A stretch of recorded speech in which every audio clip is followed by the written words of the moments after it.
All right. How's everybody doing? It is Saturday, March 15th, about 1:45 p.m. West Coast time. Let's do a Daily Hawk. I am Hawk. I am your host. So we all saw what happened with Chuck Schumer and the House Democrats and the 9 who voted with him for 10 total to pass the House Republicans' government funding budget, whatever you want to call it, without bothering to put up much of a fight at all.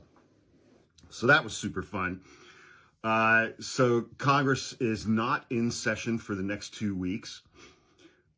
So what is Chuck Schumer doing for the next 2 weeks while Congress is on break? He's doing the same thing that Hakeem Jeffries did the last time Congress took a break. He's going on a book tour. Chucky's going to do a book tour for 2 weeks. How do you think those events are going to go?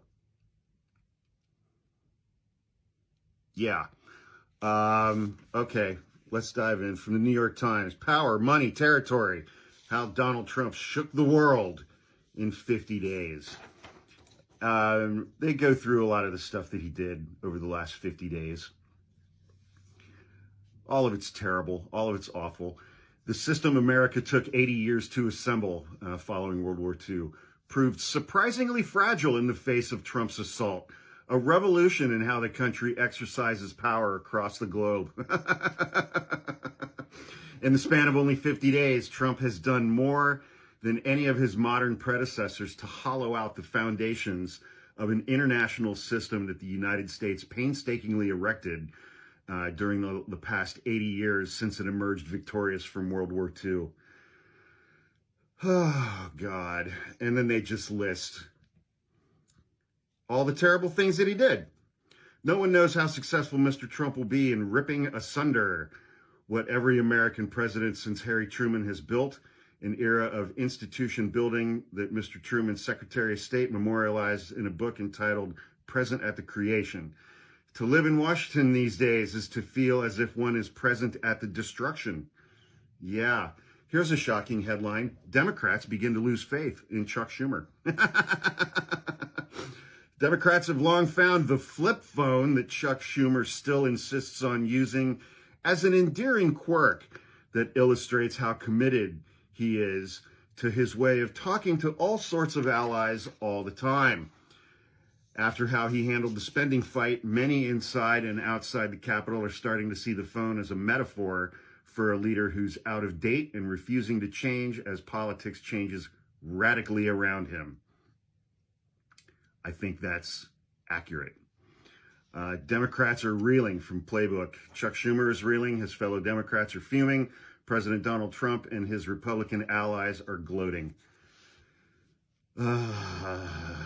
If Trump's dominant performance in November left Democrats shell-shocked, the first major spending fight of Trump's second term has left Democrats perhaps irrevocably riven, or I would say shattered and broken. After the Senate yesterday passed a 7-month funding stopgap just in time to avert a government shutdown, the fissures in the Democratic Party have become active fault lines. This has opened up a rift in the relationship between Chuck Schumer and Hakeem Jeffries. Hakeem Jeffries united his caucus in the House to do the right thing. At a press conference, Hakeem Jeffries handled the following question as follows. Should Senate Democrats ditch Chuck Schumer? To which Hakeem Jeffries said, next question. A resounding endorsement of Chuck Schumer's leadership. Democrats ended up having a worse week than Trump. I included that just for the headline. IRS in turmoil at the height of tax season.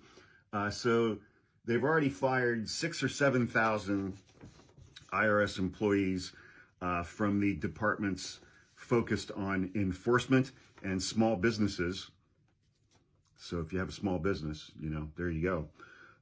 And they want to fire, I don't know, they're going to shutter more than 110 taxpayer assistance offices around the country. Widespread layoffs are coming.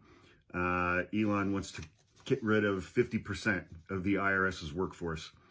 Donald Trump has targeted another law firm that represented people that he doesn't like, even though he got the most brutal for him, I think, order and dressing down of his Department of Justice attorneys in open court from Judge Beryl Howell, D.C. District Court this week, in putting an injunction on the first such executive order that he put in place against the law firm of Perkins Coie. Columbia University, man. Donald Trump has focused on Columbia University. They arrested and disappeared 2,000 miles away, former student and former Palestinian student protester. And then they cut off $400 million in funding, blaming the school for rampant anti-Semitism.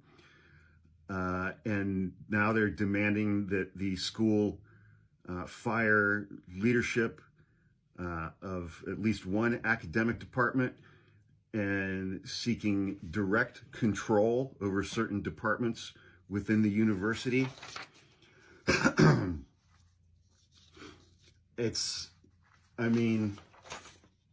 And there was, then there was another thing here.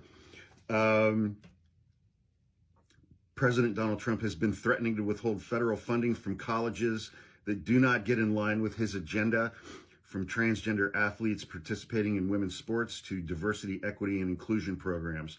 On Friday, his administration announced investigations into 15 universities as part of a DEI crackdown. So I mean, what's next? Like, if they admit anybody as students other than white men, is Donald Trump going to crack down on that university and investigate them? I mean, what's the hard boundary? What's the line in the sand that Trump won't cross? Jesus, man. So, okay, peace talks between Russia and Ukraine. 2 weeks ago, Trump was saying that the only obstacle was Zelensky. The only obstacle is Zelensky. So Trump proposes a ceasefire. Zelensky's like, yeah, that sounds good. I'll do that. I'll agree to a ceasefire. Not only has Vladimir Putin not agreed to a ceasefire, he's demanding that Ukrainian troops in the east of Ukraine surrender to Russia.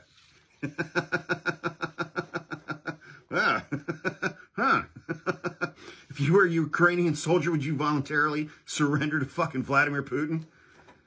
So it doesn't sound like the peace talks are going very well. Marco Rubio has expelled South Africa's U.S. ambassador. His name is Ibrahim Rasool. Mr. Rubio wrote on social media that the ambassador was a race-baiting politician who hates America and who hates Donald Trump. So I'll give you two guesses at what color Ibrahim Rasool is. Trump's law and order speech. Okay, let's talk about this. He gave a fucking speech at the Department of Justice yesterday, which presidents, they don't do other than to go and, congratulate them on their hard work. But Donald Trump has taken full control of the Department of Justice and the FBI and the entirety of federal law enforcement. And he's using it to do shit like investigate 52 colleges because they have DEI programs. And to go after and persecute and investigate his perceived political foes from years ago. It's autocratic, dictatorial, third world, banana republic kind of shit, man. And of course, his half-smart dingleberry followers thinks it's amazing because they're dumb and gullible enough to believe when Donald Trump says that Joe Biden weaponized the Department of Justice in getting state attorneys generals to investigate him and bring charges against him who have no connection to the Department of Justice. But, that's nitpicking.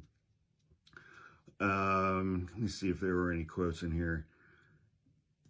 Trump mentioned the stymied federal cases against him repeatedly throughout the speech. At one point, he commended the Florida judge, Aileen Cannon, who dismissed the indictment, accusing him of mishandling classified materials after he left the White House in 2021 and obstructing officials' efforts to retrieve them. The president of the United States, speaking at the Department of Justice, was like, that was all bullshit. Trump denounced all of the judges who oversaw his 4 criminal cases, including the state trial in New York, where he was convicted on 34 felony counts of falsifying business records related to a hush money payment that he did in order to improperly influence the 2016 election before he tried to steal the 2020 election. It's not even imaginable how corrupt they are. So Donald Trump also, as do most of his followers, struggles with syntax and sentence structure. JD Vance expects a TikTok deal. So ByteDance, TikTok's parent company, has still never once publicly said that they are interested in selling, or that TikTok is for sale, or that their interest in TikTok USA is for sale. They've never once said that publicly, ever. But JD Vance thinks that there's going to be a deal. Donald Trump has said that there are 4 interested potential buyers. Only he knows who they are. He won't say publicly who they are. So that's all bullshit. And Donald Trump's going to kick the can down the road again. April 5th is the deadline for TikTok. The Supreme Court on Friday afternoon requested responses from states and groups that have challenged the constitutionality of the president's executive order ending birthright citizenship. So it looks like the court is going to consider this case. Hopefully, they won't do what they did in the Section 3 of the 14th Amendment case and completely fucking ignore the plain language of the Constitution. In that case, it said you're ineligible to hold federal office if you participated in or aided and abetted in insurrection against the United States, plain language in the text. And it was a 9-0 decision that didn't apply to Donald Trump, including the 3 liberal justices. So that's cool. Donald Trump has also asked the Supreme Court to eliminate a key tool that lower courts have used to block various aspects of his agenda. In an emergency appeal Thursday, Trump asked the justices to rein in or shelve 3 nationwide injunctions that lower court judges have issued against his bid to end birthright citizenship. Okay, so let's talk about this for a second. There is a federal judge in Amarillo, Texas, named Matthew Kacsmaryk. He is the only judge in that district. He was appointed by Donald Trump. He is a hardcore pro-life evangelical. He's young, and he doesn't give 2 shits about concepts like precedent. Yeah. So when I can't remember what group it was, wanted to ban abortion medication mifepristone, they filed their case in Amarillo, Texas. It was heard by Judge Matthew Kacsmaryk, and he issued a nationwide injunction banning the sale of mifepristone. So they love they love it when a federal trial court level judge does this in that kind of a case. But now Trump wants to remove federal trial court judges' abilities to do it when it affects him and his orders. Nancy Mace was sued for defamation this week.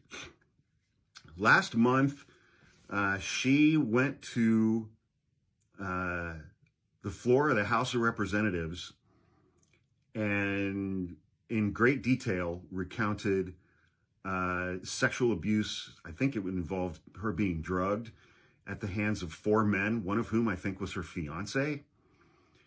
And she named names. And when that happened, I was like, oh, she must have some serious receipts on these guys. Otherwise, she's going to get sued for defamation. Well, this week she was sued for defamation by one of these 4 guys. Sued for defamation for libel, contending that Nancy Mace knowingly made false claims about him both before and after she made her House of Representatives floor speech where she described what she alleges happened to her and what these 4 guys did to her. So we'll see how that plays out. Why Senate Democrats folded. So this is from Dan Pfeiffer. He's one of the Pod Save America guys, former Obama advisor during Obama's 8 years in office.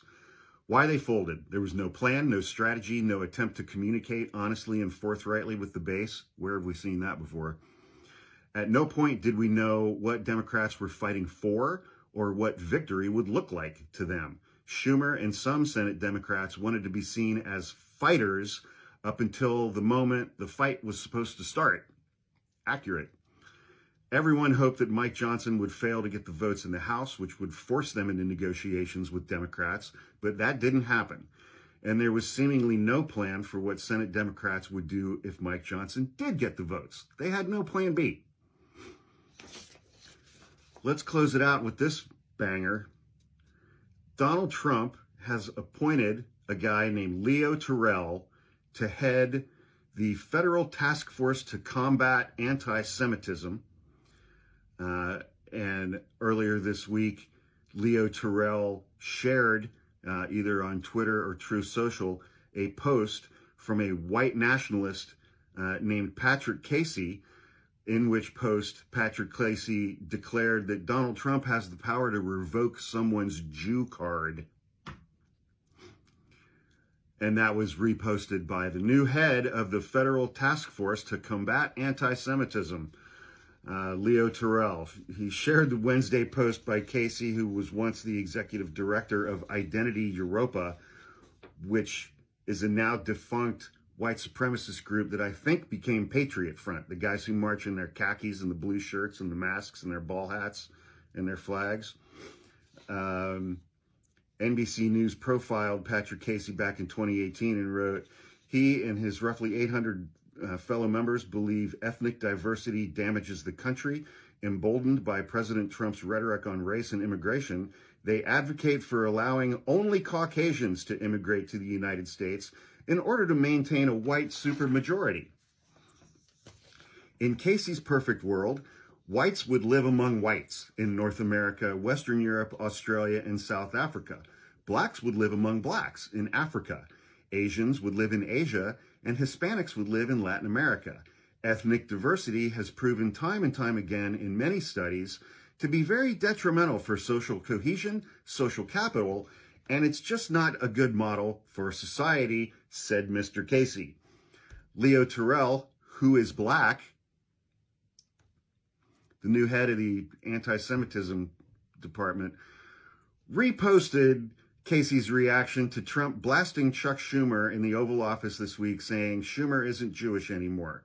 Trump has the ability to revoke someone's Jew card, Mr. Casey wrote on Twitter, captioning a clip of Trump's remarks about Chuck Schumer, in which Trump said, you're going to have some very bad things happen and people are going to blame the Democrats, and Schumer is a Palestinian as far as I'm concerned. You know, he became a Palestinian. He used to be Jewish. He's not Jewish anymore. He's Palestinian, okay? And so the new head of the Federal Task Force to Combat Anti-Semitism, who is black, retweeted a post from a white nationalist who thinks that Leo Terrell should be deported and sent to Africa to spend the rest of his days. Sure, why not? Why not? What the hell? If you're watching this on TikTok, please click the link in the link tree in my bio and go subscribe to my YouTube page. It's free. If you're watching this on YouTube, please click like. Please also subscribe to my page. It's free. And leave a comment below the video and do the engagement thing, yada, yada, yada. Thank you. And everyone, please enjoy the rest of your weekend and please be safe. See you guys.